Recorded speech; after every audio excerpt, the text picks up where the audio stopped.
bienvenue sur cette vidéo. On va aborder le sujet du syndrome du piriforme et je vais vous donner des solutions pour pouvoir vraiment ne plus avoir mal dans la fesse. Alors, dans cette vidéo, vous allez d'abord voir c'est quoi le syndrome du piriforme et ensuite, c'est pas tout à fait conventionnel. Je vais pas simplement vous donner des étirements ou des trucs pour soulager la zone. Je vais vraiment venir vous expliquer des choses en plus dont vous n'avez peut-être pas conscience pour l'instant et qui vont vraiment vous aider à vous renforcer pour ne plus avoir mal à l'avenir et pouvoir ensuite du coup vraiment vivre au quotidien et pour votre sport surtout comme vous le voulez. Let's go! Alors quels sont les symptômes? Tout simplement le muscle piriforme, une fois qu'il est trop tendu, contracturé, étant donné qu'il est juste contre votre nerf sciatique, ça vient compresser le nerf sciatique. Donc soit c'est une douleur style crampe, position prolongée assise, position prolongée debout, marche répétitive, un truc un peu trop routinier comme ça. Généralement, ça enflamme la zone, donc là, vous souffrez. Ou alors, si c'est vraiment trop compressé au niveau du nerf sciatique, il y a une espèce d'engourdissement, de petits fourmillements qui peuvent descendre progressivement dans la jambe. Alors, grosse remarque, à ce niveau-là de votre anatomie, c'est parfois pas facile d'avoir un top diagnostic au départ. Donc, il faut vraiment voir ce qui provoque cette douleur. Mais même si vous avez, je veux dire, une hernie discale ou ce genre de choses, autre chose au niveau de la région lombaire ou au niveau de votre bassin qui peut créer cette douleur dans la fesse, il faut voir si c'est vraiment le syndrome du piriforme ou si c'est autre chose qui peut être lié et puis qui peut quand même compresser votre nerf sciatique. Parce que le gros de l'histoire, c'est surtout ça. C'est surtout que l'inflammation, la compression, le fait qu'il y ait un muscle tendu autour d'où passe votre nerf vient être compressé et c'est ça qui vous fait surtout la douleur. Donc, à voir ce qui est vraiment la source du problème, mais les solutions que je vais vous apporter ici dans cette vidéo, en fait, étant donné qu'elles vont, vous allez vite le découvrir, faire travailler cette zone, vous pourriez quand même trouver une bonne solution à votre problème, même si ce n'est pas tout à fait le piriforme, mais que votre douleur vient d'une manière ou d'une autre, d'une compression au niveau du nerf sciatique. Let's go pour la suite. Parce que certains le savent et d'autres pas du tout, mais généralement, la meilleure solution quand vous avez mal quelque part, quand vous avez une trop grosse tension musculaire quelque part, c'est vraiment pas de rester au repos, mais c'est de bouger. Parce qu'en fait, avec tous les progrès qu'on fait actuellement, plus vous bougez, mais il faut bouger bien et intelligemment, il faut comprendre ce qu'on fait. Vous pouvez vraiment créer un auto-massage avec vos muscles, vraiment tout autour de la zone sensible et généralement, c'est plutôt magique. Les causes en fait de ce syndrome du piriforme ou en tout cas d'une compression au niveau du nerf sciatique, souvent, c'est que soit vous êtes trop sédentaire et du coup, il y a des muscles que vous n'utilisez pas du tout et votre corps à un moment donné il vous dit juste c'est pas comme ça que ça fonctionne, donc il vous dit je suis pas d'accord et voilà. Ou alors tout simplement vous n'avez pas encore vraiment développé cette partie musculaire de vous-même. Si vous constatez par exemple que vous avez, je vais être cash, les fesses plates, c'est que vos muscles fessiers sont vraiment peu développés. Okay. Ou parfois c'est un manque de harmonie musculaire, d'accord? Par exemple au niveau de vos quadriceps, c'est l'avant de vos cuisses, et au niveau de vos ischios, qui est l'arrière de vos cuisses, si l'équilibre n'est pas bon, vous pourriez avoir des douleurs sur l'avant, sur l'arrière, ok? Et par exemple dans votre marche, tout simplement dans votre vie de tous les jours, vos fessiers représentent vraiment une grosse partie, un gros muscle moteur au quotidien. Et donc si peut-être vous ne l'utilisez pas bien, vous pouvez avoir ce genre de syndrome. Je vais donc vous donner plusieurs exercices pour activer la zone vraiment de manière consciente. Donc il faut penser à contracter au bon endroit et on va venir activer la vascularité tout autour de la zone. Let's go pour les exercices. Alors, rappelez-vous bien le schéma que je vous ai montré juste au début de la vidéo. Donc, comprenez bien que le muscle fessier doit être activé pour les exercices que je vais vous montrer.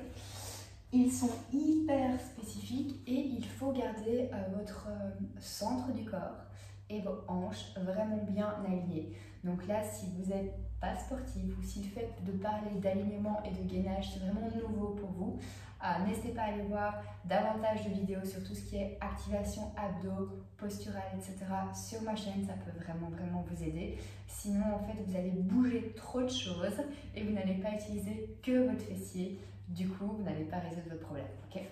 Donc, premier exercice, on va juste se coucher comme ceci. Donc, mes deux jambes sont ensemble, mes deux pieds sont ensemble et je vais simplement venir ouvrir et puis refermer. Ok. Donc, je vais mettre mon bras un petit peu ici, comme ça, vous voyez mieux. Donc, je vais juste aller pousser mon genou vers le haut, mais pas en me disant que je pousse juste mon genou vers le plafond. Vraiment, je contracte la fesse et c'est au départ de la fesse que j'essaye de tirer mon genou vers le haut et vers l'arrière. Ok. Alors, essayez que ce soit vraiment le fessier qui travaille, pas beaucoup les obliques, un tout petit peu juste pour maintenir les hanches en place, d'accord? Et bien entendu, vous voyez par exemple ici que ma main ne bouge absolument pas. Donc je vais vraiment aller sentir que ça se contracte ici derrière. Essayez de ne pas bouger. Et commencez à avoir une fesse vraiment qui chauffe. Dans un premier temps, vous pouvez en faire 10 d'un côté, 10 de l'autre. Je vais les faire avec vous. Et l'idéal serait que si vous débutez avec cette vidéo, ce que vous faites directement 10 répétitions après, parce que l'idéal serait de faire 3 tours, ou alors vous visionnez une fois la vidéo en entier, et puis après vous checkez les exercices et vous faites les exercices. Donc ici, même chose que de l'autre côté, on est bien stable au niveau des hanches, vous voyez que je ne bouge pas du tout toute cette position, toute cette partie-là de mon petit corps, et c'est vraiment la fesse ici qui se contracte pour pouvoir tirer le genou vers l'arrière. Donc si c'est la première fois que vous faites ça, 10 répétitions des deux côtés, 3 tours, ce sera déjà très bien. Pas facile de partir de la fesse, donc n'hésitez pas à refaire les tests. J'en fais encore un et puis c'est bon. Voilà, parfait. Alors, deuxième exercice, ça va être des ponts. Idéalement, il faut faire les ponts sur 2 jambes. Pour activer vos 2 fesses. Si vous avez le syndrome du piriforme, ce que je préconise, c'est des ponts sur une seule jambe. Si vous n'avez jamais fait, on fait d'abord quelques-uns sur 2 et puis on switch. Donc, vous collez serrez les pieds, vous collez serrez les genoux, vous rentrez le ventre et vous auto-allongez la colonne. Ici, à nouveau, si tous ces termes-là sont nouveaux pour vous, rentrez, gainez, etc., n'hésitez pas à checker le reste de ma chaîne, il y a plein d'infos utiles pour le reste. Rentrez le ventre et auto-allongez la colonne, justement pour que vos lombaires ne soient pas compressés, pour créer de l'espace, d'accord? Si vos lombaires, si vos vertèbres, etc., et vos disques sont trop les uns sur les autres, généralement, c'est vraiment très mauvais pour votre nerf sciatique. Donc, allongez bien tout ça. Je vous passe les détails. On rentre, on serre les fessiers, on les contracte et on pousse vers le haut, vers le plafond. On relâche et on dépose. On contracte les fesses, on monte. On relâche. Mon ventre va toujours ici rester aspiré, genre nombril vers la colonne pour activer le transverse. Mes côtes sont toujours un peu gonflées. Et ce qui me permet de pousser vers le haut, c'est vraiment mes muscles fessiers, d'accord? Pour ça, il faut prendre appui dans les talons et vraiment bien les monter. Ok, restez au-dessus un petit peu, comme ça je suis sûre que vous comprenez bien. Quand vous êtes là-haut, vous voyez que mes genoux sont presque alignés avec mes hanches et mes épaules. Je ne suis pas montée trop haut pour cette vidéo-ci. Vous serrez les fesses ensemble un maximum et vers le haut un maximum, sans faire un truc comme ça, d'accord? C'est pas la vidéo pour. On serre à fond. Et là, on essaye vraiment de resserrer les 2 fesses l'une contre l'autre. Et là, normalement, vous êtes dans le bon. Okay. On va redescendre, toujours auto-allonger votre colonne. Et vous allez mettre une cheville sur un genou. Comme ça, là, ce qui est super intéressant, c'est qu'à ce niveau-ci, vous ouvrez un petit peu le genou à l'extérieur. Et vous allez venir un petit peu étirer d'un côté, pendant que de l'autre côté, on va venir contracter et monter. Ok? On essaye? Donc là, vous êtes au sol, rentrez le ventre, contractez les fesses, surtout celles où il y a la jambe d'appui, mais maintenez votre bassin stable et parallèle à vos épaules, c'est super important. Contractez, montez et relâchez. Contractez, montez et relâchez. Comme pour l'exercice précédent, vous pouvez faire 10 répétitions ici. On contracte, on serre, on relâche en douceur. On contracte, on serre, on relâche en douceur.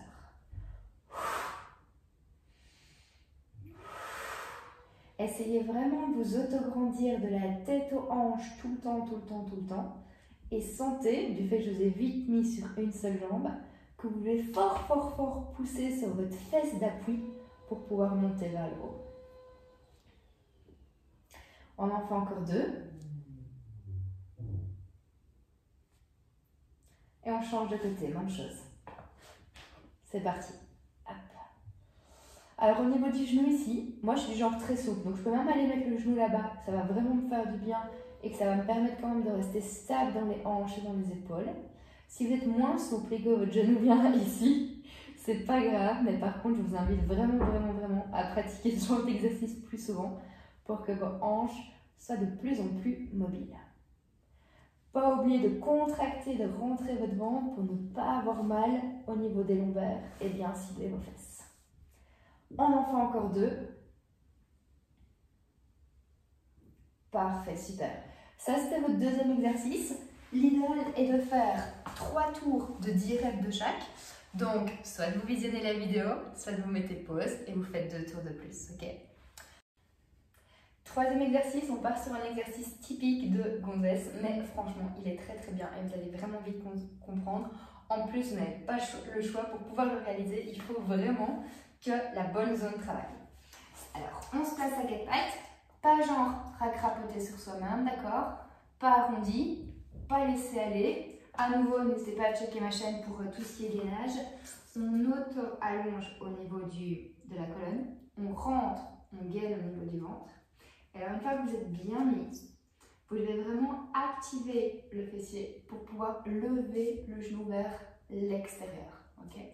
Il n'y a vraiment que la jambe qui va bouger et le moteur, c'est votre fesse ici, d'accord? Et le reste du corps ne peut absolument pas bouger sur le côté. Si par exemple je me mets comme ça vers vous, eh bien les fesses ne peuvent pas aller par là pendant qu'on lève la jambe, on est bien d'accord? Tout doit rester vraiment bien de face. Et de face, vous devez aller un tout petit peu à l'extérieur pour vraiment utiliser uniquement votre fessier sur celui-là. Alors si vous avez besoin de faire tous ces exercices, normalement après 10-12, on sera vraiment déjà très très bien au niveau de la contraction musculaire.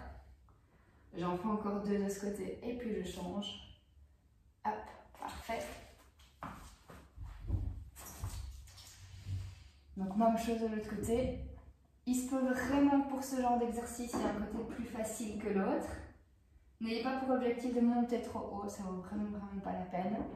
Il faut vraiment juste que votre fessier soit bien contracté.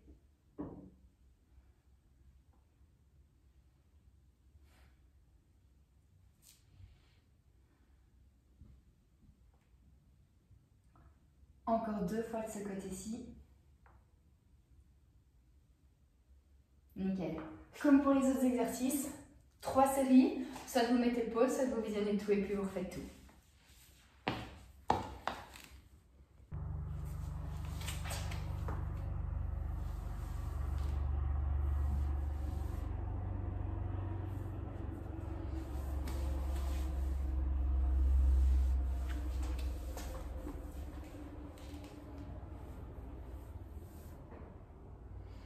Ok, alors une fois que vous aurez pratiqué déjà ces 3 types d'exercices, vous sentirez déjà, parce que souvent le genre de douleur que vous avez, le traitement se fait un petit peu, je ne vais pas dire au feeling, mais vous devez le sentir. Si par exemple du côté où vous avez mal, c'était le côté faible sur les exercices, mais oui, c'est que vous avez un manque de tonicité musculaire d'un côté, c'est voilà, c'est pas...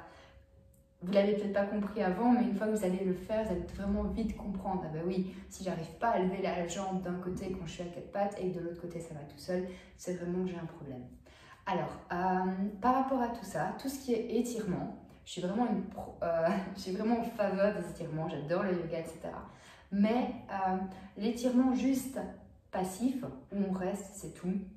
Généralement, ça vous soulage un peu, donc oui, vous pouvez le faire, mais ça reste pas une solution vraiment en soi. Ce qui va vraiment vous aider, c'est d'avoir soit un étirement plus actif. Donc par exemple, ma manière de faire le yoga est vraiment à chaque fois un mix entre je contracte et j'essaye d'assouplir. Donc ça me donne la même chose que sur les exercices qu'on a fait ici. Et je voudrais que vous réfléchissiez un petit peu, par exemple, à quand vous êtes assis ou quand vous marchez, tout simplement. Je m'explique. Quand vous êtes assis, clac, est-ce que vous êtes assis avec vraiment votre dos bien mis ou est-ce que vous êtes assis genre comme ça? Vous voyez où je veux en venir? Et qu'alors, en fait, vous tassez déjà toute cette zone et vos fessiers, votre colonne, vos dorsaux, il n'y a rien qui vous soutient. Si vous commencez à travailler un peu au niveau de votre bassin, si vous commencez à travailler un petit peu au niveau postural, si vous vous donnez de la hauteur, de l'auto-allongement, si vous commencez parfois à contracter vos fessiers dans votre marche, lorsque vous grimpez les escaliers au boulot ou ce genre de choses, vous allez vraiment avoir une meilleure posture, d'accord ? Votre traitement, vos solutions vont venir grâce au mouvement et grâce à un mouvement bien fait. Donc si les exercices vous aident, pensez vraiment à de plus en plus avoir de bons réflexes posturaux avec de bons muscles moteurs qui se contractent réellement au quotidien. Okay. Cela dit, vous pourriez quand même avoir certains, je vais vous en donner quelques-uns, certains exercices d'assouplissement et comme ça vous voyez un peu ce que je veux dire par exercice de yoga contrôlé. Par exemple celui-ci, quand vous avez la cheville devant le genou et que vous êtes tout droit comme ça, ou quand vous faites le pigeon, pour ceux qui connaissent. Donc par exemple ici, au lieu de juste venir mettre le pied sur la cheville, attendre passivement, eh bien je vais auto-allonger au niveau du dos. Déjà là, je vais le sentir davantage. Et je vais contracter les fesses. Ok ? Je vais contracter les fesses comme sur l'exercice de pont sur une jambe qu'on a fait ensemble il n'y a pas longtemps. D'accord ? Et ça va tout changer. Donc par exemple, à la fin des 3 exercices que je vous ai donnés, et après avoir réfléchi un petit peu sur votre quotidien, vous faites ce genre de choses en serrant les fessiers, ça va tout changer. D'accord ? Hop, on peut le faire de l'autre côté. L'auto-allongement au niveau du tronc, c'est super important parce que, comment dire, que ce soit piriforme ou que ce soit plutôt hernie discale ou quoi que ce soit, votre zone, si on la travaille, il faut travailler un peu tout autour. Donc il faut venir un petit peu irradier tout autour. Donc ça, c'est déjà vraiment pas mal. Après, il y a d'autres exercices plus spécifiques. Si vraiment là vous êtes en complète douleur, commencez déjà avec ça, ce sera très bien. Mais sachez que par exemple, on peut faire du yoga plus dynamique avec des positions genre plus spéciales comme ceci, où là vous vous dites, il y a beaucoup de travail sur le bas, mais par exemple ici, niveau fessier, niveau latéralité, c'est vraiment très bien pour aller étirer en profondeur. Et toutes ces poses un peu plus renfort, stretch, mais qui font travailler, je veux dire que c'est un peu, à mon avis, les 5 ou 10 prochaines années de fitness, renfort, etc. qui vont arriver parce que ça vous permet d'être renforcé et d'assouplir et de vraiment prévenir les blessures dans vos autres activités. Autre chose encore qu'on pourrait faire, c'est par exemple tout ce qui est squat et que vous connaissez, au lieu de les faire tout simplement sur 2 jambes, vous les faites parfois sur une seule avec une position pigeon comme ceci et ça change vraiment tout pour avoir vraiment de bons fessiers bien forts et en même temps pouvoir étirer le tout. Voilà, normalement déjà avec tout ça, ça vous fait déjà réfléchir un peu, ça vous donne des pistes vraiment de guérison. Les genres d'exercices que je vous ai montrés sont à faire 2 fois semaine, pas 2 jours de suite, à quelques jours espacés. Ce qui peut également énormément vous aider aussi, c'est tout ce qui est automassage, plutôt avec le rouleau. Avec la balle, ça existe aussi, mais dans un premier temps, généralement, le rouleau, ça fonctionne très bien. À nouveau, checkez la chaîne, il y a des vidéos pour ça dessus, ou vous commentez et je vous renvoie le lien, pas de problème. Le pistolet de massage, ça peut être très sympa aussi. Mais le rouleau et le pistolet de massage, ça reste des outils super méga sympas pour soulager, mais ça ne viendra pas résoudre votre problème, ok? Donc tant que votre zone n'est pas assez forte, tant que vos muscles profonds ne sont pas assez développés, tous les X pour une raison X ou Y, vous allez de nouveau avoir mal. Donc j'avais vu pas mal de clients qui par exemple commençaient à être en forme et qui partaient pour des randos de plus en plus longues après une courte mise en forme. C'est-à-dire que la remise en forme, par exemple en coaching, c'était 3 fois 30 minutes. Ils passaient d'un mode sédentaire à 3 fois 30 minutes de taf bien fait, c'était déjà super bien. Mais entre rien faire, 3 fois 30 minutes, et puis tout à coup se rendre compte qu'on est capable de faire des randos et vouloir faire beaucoup de randos pendant 2 semaines, il y a une trop grosse différence. Donc je vous dis toujours de faire les choses progressivement. N'hésitez pas à commenter cette vidéo, dites-moi si ça vous a aidé suffisamment, pas assez. Si vous avez envie d'aller plus loin, coaching one-to-one, contactez-moi. Et sinon, surtout, j'espère que ça vous aura donné des pistes de guérison, car c'est toujours vraiment horrible de ne pas pouvoir bouger comme on veut, de ne pas pouvoir faire son sport comme on voudrait. Ok, retenez surtout ça, le mouvement, c'est ce qui va vous permettre de guérir. Donc trouvez vraiment les bons mouvements pour votre problème perso. Ciao, à bientôt, n'hésitez pas à liker cette vidéo, ça m'aide et ça pourrait aider d'autres gens. Salut!